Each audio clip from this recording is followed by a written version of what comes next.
Okay, so I'm sure you all see the banana and think, does she live in the Northwest? Does she not know it's grown here? And yes, I do know that bananas aren't grown in the Northwest, but I absolutely love this slide because it represents a lot of what we do in trying to get kids to eat more fresh fruits and vegetables, and especially farm to school. And also bananas are particularly meaningful to me because early in my career, I had menued bananas on the lunch menu, and a couple days after they'd been on the menu, I was at a school, and the teacher came up to me and said, told me this story about the student who had taken his banana home. And I said, why did he take his banana home? She said he'd never had a banana before. And so anyway, as you can tell, I get emotional about it. I thought, wow, you know, I'd always had bananas. Is it possible that a child's never eaten a banana before? And it hit home to me how important what we do in school food service is, that we really influence what kids do in their diet. So anyway, so that's why my banana's there, and if I ever get time to get a picture, a nice picture like this, and I'll replace it with produce that's just grown in the Northwest. Okay, first I want to tell you a little bit about Portland Public Schools. If you're not from Portland, Oregon, you may not know, so that you can kind of see where I'm coming from. So the number of meals that we serve a day, lunches, we serve about 20,000 lunches a day, and breakfast we serve about 13,000. We have 85 school cafeterias, and the only equipment that is standard throughout the district are ovens. So we don't have stovetops in every school, we don't have steamers, but we consistently do have ovens. So that's been a little bit of a challenge in trying to cook some products, but you can be very creative in an oven, I have learned to be. We have central distribution, which means our vendors and farmers will bring the products directly to our central kitchen, our central distribution site, and then we deliver out to each of the schools.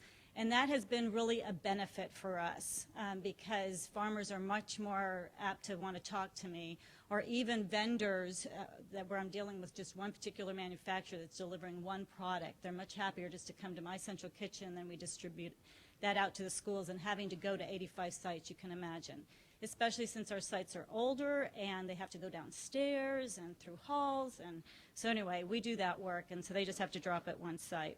The other thing is, as I'm sure many of you know, we're self-sustaining. We don't get money from the local fund, and so we have to break even. Our food cost for lunch is about $1.05, so our entrees are around the 45-cent range, fruits and vegetables about 30 cents, milk about 24 cents, and bread is about 6 cents.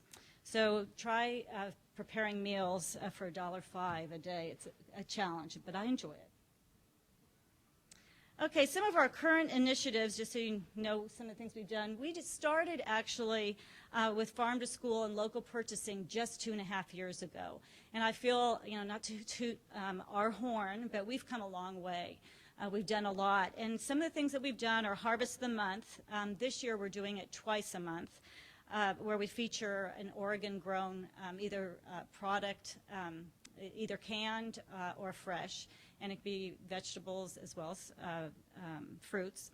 We also are doing a local menu once a month where everything is grown and produced locally and in Oregon. And then we also are looking, purchasing products, center of the plate and sides that are locally grown and or manufactured. Okay, some of the common barriers that we had to Vanessa's project, and I looked at specifically the institutional barriers, are the inadequate kitchen facilities. I think I've already addressed that, just that we have ovens in every school. Limited cooking skills of the staff. They're pretty used to just heating and serving, and so we have to teach them some real basics. A high labor costs including sourcing the product. It takes quite a bit of my time to try to source product, lots of phone calls, that type of thing. And then also in preparation, it's easier just to put something on a pan and put it in the oven than having to cut it or peel it. Beets in particular were really interesting, fresh beets, when we did those. I thought the staff was going to kill me, but I gave them a tutorial they could watch, and I was amazed. I'm still alive. They were not too upset with me. Then high price points, especially when the produce is out of season. When it's in season, the raw food cost is pretty reasonable. When it's out of season, of course, it's higher. And entrees are tending to be quite a bit higher priced locally. And let me give you an example. Hot dogs that I normally buy are about 10 to 15 cents, and if I buy a local hot dog, it's 30 cents. Granted, the quality is different, but you know, it's more. So we're also looking at ground beef, getting Country Natural ground beef hamburger patties, and that's considerably more. So anyway, but we're working with it. Then also managing multiple accounts when it's much more convenient and cost effective when we just have one person delivering all our products.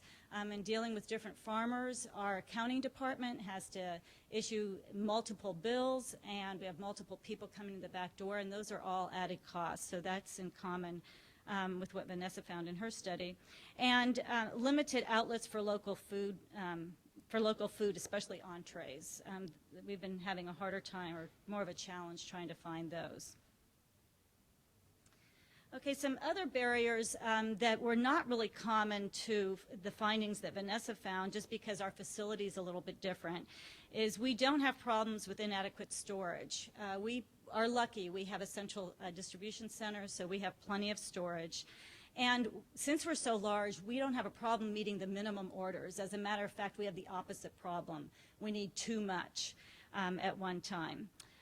Unrealistic institutional quality controls or safety standards. We are really working with the farmers, trying to make sure that we purchase from a farm that practices safe food handling, but we're not really strict, and as long as they meet, I have a form that they have to fill out, and if they do that, then we're good. Binding food contracts. One of the things that we have done is to have multiple year bids, and I'll address that in a little bit. So we have not found that to be a problem for us.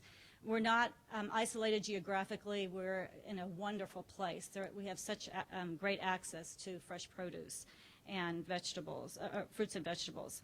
And we do not rely at all on rebates and incentives from companies for the products that we buy. A lot of school districts do, but we don't. Okay, so Portland Public Schools, what are the barriers unique to us?